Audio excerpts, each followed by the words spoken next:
আম দিয়ে মাছের মাথার টক অসাধারণ একটা রান্না আজকে আমি করলাম। দেখতেও যেমন খেতেও অসাধারণ হয়েছে। আসসালামু আলাইকুম, সবাই কেমন আছেন? আশা করি নিশ্চয়ই ভালো আছেন। আমি আলহামদুলিল্লাহ ভালো আছি। মাছের মাথা দিয়ে মুগ ডাল, মসুরের ডাল, ভুনা ঝোল খেয়েছেন। মাছের মাথা দিয়ে আম দিয়ে টক রান্না করে খেয়েছেন। অসাধারণ একটা খাবার।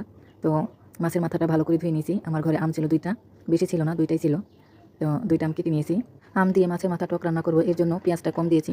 টক হবে যে ঝোল হবে, তো পেঁয়াজ মরিচ ভালো করে একটু বাদামি কালার করে 1 চামচ হলুদের গুঁড়ো, 1 চামচ মরিচের গুঁড়া, 1 চামচ ধনিয়া গুঁড়া, আধা চামচ জিরা ফাঁকি, ভাজা জিরা ফাঁকি গুঁড়া দিয়েছি।